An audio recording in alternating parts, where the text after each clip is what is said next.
I guess I have to start this like everybody else. You'll own nothing, and you'll be meh, I guess. This video was inspired by a tweet that I read, stating that people were overreacting about game subscription services, and the recent statement from the Ubisoft employee. I'm paraphrasing, but essentially, they said subscription services will not harm the quality of games that are produced. Now, I'm not going to screenshot the tweet, as I don't like to call people out, but it did inspire this video. For those that don't want to listen to my rant, because yes, this will be a bit of a rant, my point is in this video is show me the profit incentive, and I'll show you how it shapes the medium. Now, harm is a bit of a qualitative term in some circumstances. However, we can use this statement and compare how subscription services have changed other entertainment mediums. As a hip-hop fan, I can use hip-hop as a reference for music. In the hip-hop world, songs have gotten shorter and focus on creating viral moments in a song for staying power. Songs are shorter and albums feature more songs because streaming services pay by the number of songs listened to, not the length of the listen. This means that if you have a long song and it's extremely popular, you are technically losing money. Instead, you could have created 2 songs that would have equaled the same length and potentially doubled your money. Any time spent listening after the threshold has been met for the payment means you're losing out on money. These songs also require consistent virality in order to maintain their prominence at the top of the charts.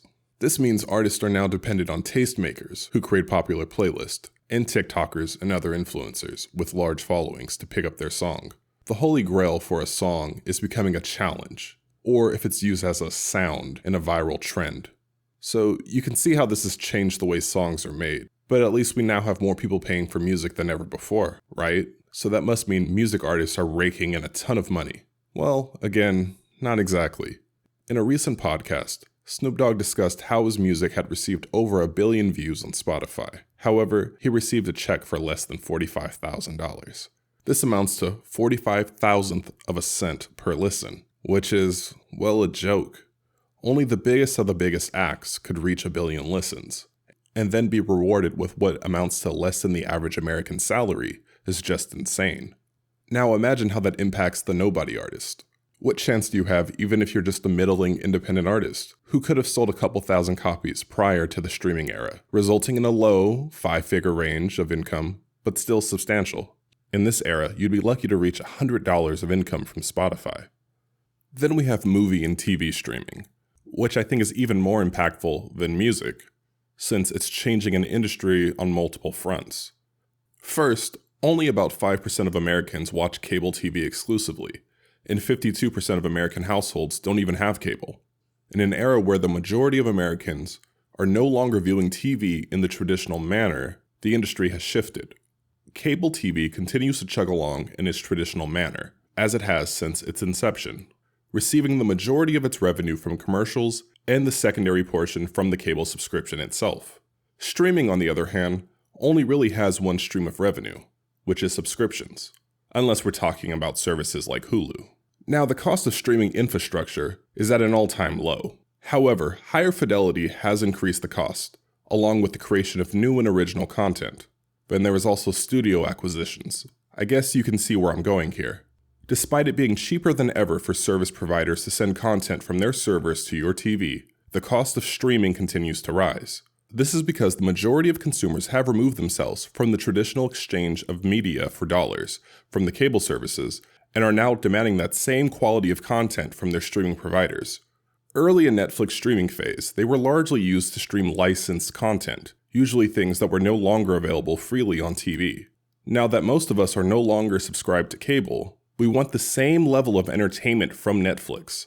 The same goes for Hulu, Amazon, and Disney+. So, how has streaming changed the kinds of movies and television we consume? Well, for one, a lot of shows have become higher budget. Many of us expect movie-quality products from our streaming services. However, not everything can or even needs to be on the same level as Game of Thrones or Stranger Things. Since the budgets of these shows are so high, there are usually fewer episodes per season, and the time between seasons can vary quite a bit, sometimes extending multiple years. Traditionally, we would see yearly seasons with anywhere between 12 to sometimes up to 28 episodes in a season. Now, it's really common to see streaming shows appear with 10, 8, and sometimes even just 6 episodes in a season. So shorter seasons, with longer wait times between seasons, but at least we can binge watch them all, right? Right? So, how does streaming change the types of movies that get made? Well, first is gone the sort of middle budget romantic comedy, or even just the general comedy film. Ask yourself, when was the last time you've seen something like Hangover or Superbad in theaters? These movies just don't really exist anymore, and especially not in the same quantities that were once produced. Now, movies are mostly extremely high-budget romps, with the broadest appeal possible. When I say broad appeal, I mean globally. Think of almost every modern superhero movie that has been made over the last 5 years. They're all mostly the same. They all follow the same pattern. Semi-goofy or a funny hero, obvious main threat, the threat is defeated, and the consequences are minimal. No one really wants to challenge their audience. And ironically, in the age of sequels, you don't usually need to see the previous movie to understand what you're currently watching. Will you miss some inside jokes and references? Yeah, sure. But each movie can essentially stand on their own because of the formula. Now, I'm not saying that this is why Marvel and DC movies are struggling at the box office, but it may be one reason. So, bigger budgets and attempts at broad appeal, and honestly just sort of boring, meandering stories that don't attempt to challenge the viewers. Since we're all streaming now, what has this done to physical media? Well, CD sales are low, and I mean really low. However, they are seeing a bit of a renaissance. I personally collect vinyl, but honestly, that's more of an enthusiast side of the market. Revenue from vinyl actually exceeded CD sales in 2022, which was the first time since 1987. That doesn't mean that vinyl is going to take over the world again. Most people aren't willing to drop $30 plus on a vinyl record. Even I only buy a couple a year, and I still keep my Spotify subscription. Physical media in music is more of a hobbyist or enthusiast market, so maybe you think digital downloads might be holding strong. But that would make you extremely wrong. No one is buying digital albums, because the album already exists digitally on your phone in the form of your subscription service. So what is the point of purchasing something that already exists on your device, and that you can even download to listen to at a later time? Movies haven't fared much better, but have seemed to hold on for a bit longer. DVD sales are down, and so are Blu-ray. Since more and more media is available on streaming service, or for rent on Amazon, there is less and less of an incentive for people to go out and purchase movies. I know that there's a demographic of people out there that will complain about the inferior quality of streaming, especially when compared to Blu-ray disc.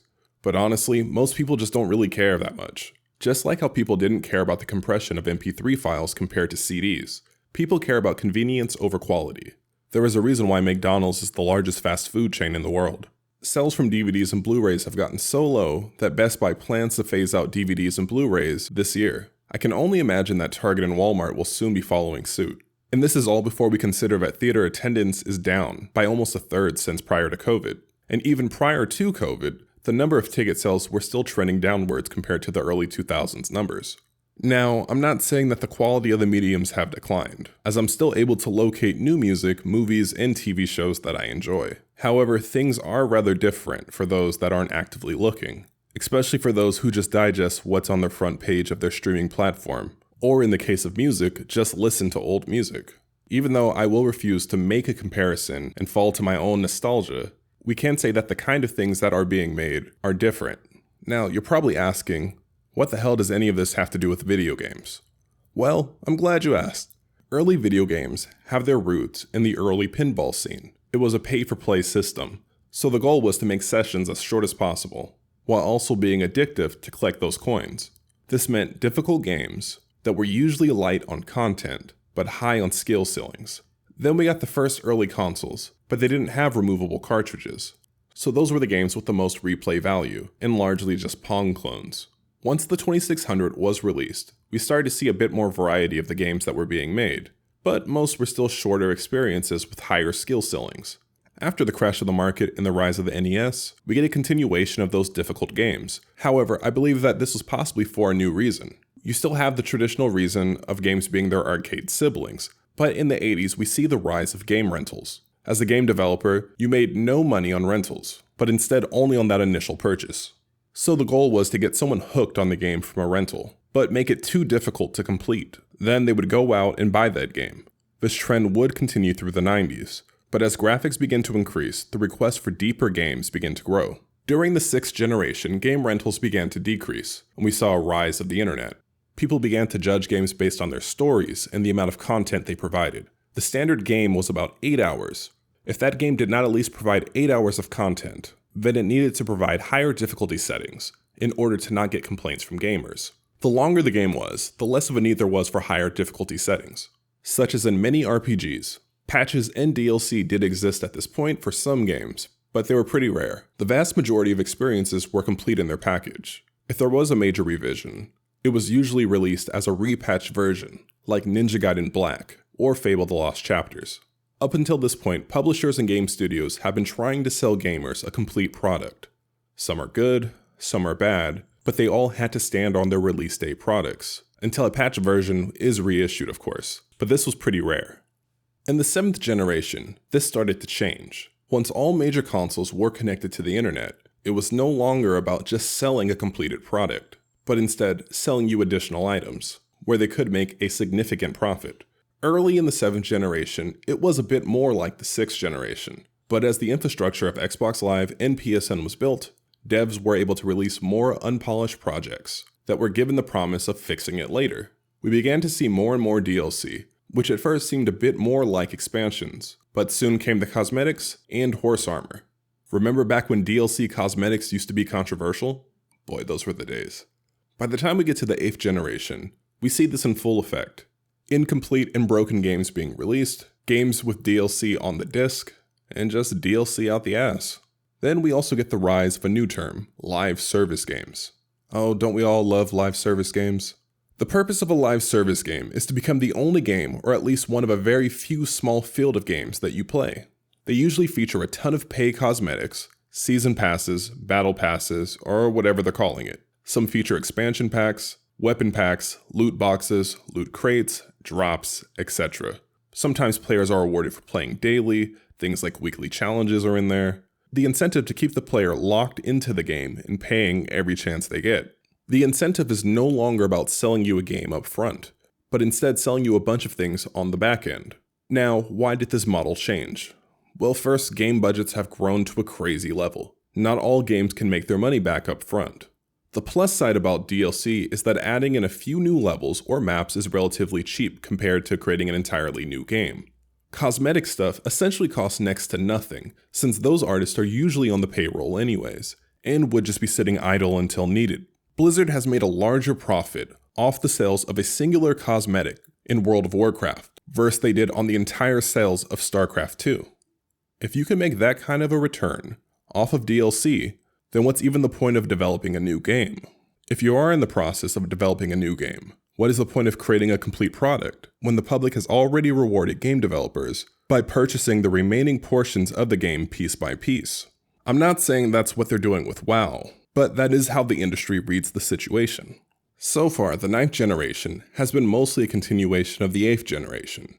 Incomplete projects, letdowns, live service games, with a few gems here and there from larger studios. However, now we see the push for subscription services. For $18 a month, you can access a giant library of PlayStation games. Or for $10 a month, you can access Game Pass. Now, to the average consumer, hundreds if not thousands of hours of entertainment for less than $20 a month is an incredible deal. Currently, we see normal games in these services, but that's just because the industry hasn't moved to that yet as a primary model. Physical game sales shrink year after year. People are no longer buying physical games, and have grown to accept digital libraries. The first iteration of PS Plus and Xbox Live Gold got us used to the idea of paying a small fee to receive some games. Now these companies watch as the number of gamers who sign up for subscription services grows monthly. Once these subscription services start to become the primary method, we will begin to see games make another change in format. In the subscription model, developers are paid by the number of hours their games are played. This is going to mean more padding of content, and more live service styled games. Why would you create a solid single player experience that only lasts 8 to 10 hours if you know an addictive slot machine styled game loop combined with daily rewards and cheap cosmetics would make you 10 times the profit? Well, you run a business that employs hundreds of people, so you don't. We've already seen in 2 other entertainment mediums that once subscription services are adopted, the purchase of individual products contract, and is usually only patroned by the enthusiast. I see the road to subscription services potentially leading down a few different paths. The first path is a continuation down the current gradual path. console manufacturers will start to produce fewer and fewer physical copies of their games, until eventually physical copies are no longer produced by console manufacturers. Then the cost of games will continue to slowly increase. This will be necessary, since the cost of game development will continue to grow. As the scopes of games get larger, salaries of developers increase, and console manufacturers continue to gobble up major studios. As the cost to purchase a game rises to around $80 to $100 per AAA game, before any DLC, microtransactions, or whatever else big studios are trying to sell you, gamers will begin to push back. This is where big console manufacturers, and maybe even some publishers, will tell you that, well, you can gain access to all of their games, for a low monthly subscription of course. Holdovers from the download era will begin to move over in droves to the subscription model, until about 85 to 90% of gamers have converted. At this point, digital storefronts would likely be closed, or at least not carry any of the new releases, forcing the remaining resistors to either get with the times, or possibly move over to PC. Consoles will become full subscription machines, or maybe even no longer exist and you'll all be cloud gaming. Another path would be console manufacturers and publishers creating games that are limited time exclusives to subscription services, or even completely exclusive. If the next Call of Duty game was released exclusively to a subscription service, or Microsoft's new Elder Scrolls game, or Insomniac's new Wolverine game, that would push a lot of players over to those services. Don't even get me started if a game as massive as GTA 6 was to launch exclusively on Game Pass and PS Plus. At that point, the entire industry shifts overnight. However, I don't think that's likely to happen. I think the shift is going to be more gradual. The last path I see is that digital storefronts will continue, but they'll appeal to a much smaller audience. Most gamers will move over to the subscription model, likely never purchasing a game. They'll be content with the games that are provided in their subscription services. In this model, console manufacturers may even require studios to put their game on the subscription platform in order to enter the store. If that does happen, then I think it basically kills all digital purchases, unless you're part of a minority group that doesn't want a modest recurring cost. Besides those individuals, the only people that would make a purchase are those that have a personal attachment to the developer, but without a physical disc. The potential reach would be even smaller than in the other mediums. The real question is, once gamers move over to the subscription model, what is going to be left for the average game studio? Choice paralysis is a very real thing. When you're presented with over 1,000 different options, you're likely going to have a hard time choosing what you would like to play, and likely are going to continue playing what you already know. I think even more indies would go unnoticed, and what may have sold a few hundred copies or even a few thousand copies prior, and had made somewhere in the low 5 figures, would likely just make pennies. Basically turning the game industry into Spotify, where only the major acts can make a living, squeezing out any and every indie or unique game. Now, are subscription services inherently bad? No, they're a great value. However, they do affect the type of media that gets created. Removing the direct payment does have an effect. It affects the amount of people that are willing to purchase an individual product. It changes the perceived value of that product. And most of all, it changes the vision of the product. Do subscription services provide great value per dollar? Of course.